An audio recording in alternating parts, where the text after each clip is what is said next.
The third-ranked Texas A&M Aggies travel to Death Valley at night, 7:30 Eastern Time on ABC. Texas A&M has not won in Death Valley in over 30 years.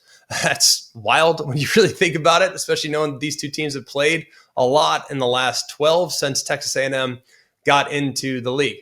They are undefeated, but they've only played one true road game this year against a legit contender, and that was against Notre Dame. This nighttime environment of Tiger Stadium will be probably their most intense test to date by a decent margin. That's no disrespect to Arkansas. That's no disrespect to Notre Dame. It's just nighttime in Death Valley. Anyone that's been there knows I don't need to explain it. It's insane. Madhouse. So this has been an unbelievable start to the season for A&M. They're 7-0, best start since 1994. They're navigating a schedule that included a monumental win against Notre Dame, and they've had some gritty SEC wins. And then LSU on the other side, it's been a turbulent season for them. They've had some high highs. They've had some low lows. They're now 5-2. A really impressive season opening win at Clemson, but nobody now at this point is looking at that win the exact same. Had a good win against Florida. Well, that win doesn't look the same as well. You lose to Ole Miss. You lose to Vanderbilt. This has got to have it mode for Brian Kelly. This has got to have it mode for the LSU Tigers. Marcel Reed comes into Tiger Stadium playing really good football. We've already known he's a tremendous athlete. I think he's become a better passer. I think his weapons are better on the outside, and he's demonstrating a level of comfort in this offense that we didn't see at times last year. He just feels like he's playing better football kind of across the board. And then for Garrett Nussmeier, it's been a regression from what we saw last year. He hasn't been healthy. Hopefully he will be moving forward, but he has to play his best football. The offensive line's been a challenge, but the receivers are not. He's got to be better if they're going to pull this upset. Question number 1, will Marcel Reed's mobility create problems for LSU's defense? Now, we know about Marcel Reed, and we know what type of challenge it is to keep him contained. And we also know that the kryptonite for LSU's defense up to this point has been a quarterback that can break you down with his legs. Now, Reed is a tremendous dual threat weapon. He's one of the most productive passers in the conference. He's got 15 touchdowns through 7 games, thrown for nearly 1,800 yards. But his ability to create explosive plays with his legs transforms how you want to defend a guy with this level of productivity. He's got 240 on the ground. He's got 4 touchdowns on the ground, but he's not a quarterback who necessarily scrambles when plays break down. He's an integral part of this rushing attack, and that directly targets what's been the Achilles heel for LSU's defense under Blake Baker. In both of the Tigers' losses, they haven't been able to contain those mobile quarterbacks, and that was a decisive factor. Against Vanderbilt, Diego Pavia ran for 86 yards and a couple touchdowns, but he also escaped pressure constantly, kept drives alive, and was able to find outlets when the pass rush didn't get home. Same can be said about Ole Miss's quarterback Trinidad Chambliss, who had 71 on the ground in LSU's other defeat. So LSU's defense has generated pressure, but they haven't finished the sack. So as the quarterback kind of slips through the grasp and creates a positive play. So this has been a bit systemic. This is an aggressive group. This is a blitz-heavy group. They have got to finish when they arrive at the quarterback in a matchup like this. Question 2, can Garrett Nussmeier find a rhythm?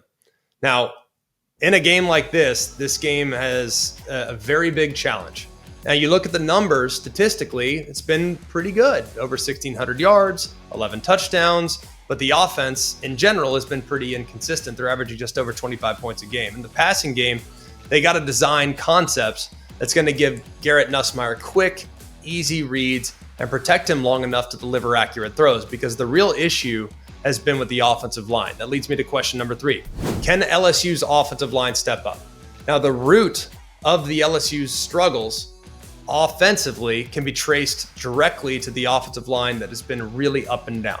It's probably been the biggest question mark coming into the season, has been the biggest disappointment so far this season, given the personnel that they have. And the rushing offense has struggled. They're going for just over 112 yards a game, but it's not really just an underperforming unit. It's a group that has kind of not allowed the offense to really play with a lot of cohesiveness. They haven't really had a lot of rhythm. And the loss to Vanderbilt, for example, they were outrushed nearly 240 yards to 100. And the line's inability to generate any push in the run game has made the offense occasionally one-dimensional, occasionally predictable, and the struggles in pass protection have put a lot of pressure on Garrett Nussmeier, who's been on constant duress. So this struggling unit now faces a ridiculously difficult defensive line to account for. This is a group that's top 6 in the country in sacks. They have an elite edge rusher in Cassius Howell. That guy can take over the game. And this Aggies run defense, which has been really solid for the most part, they were dismantled a bit by Arkansas.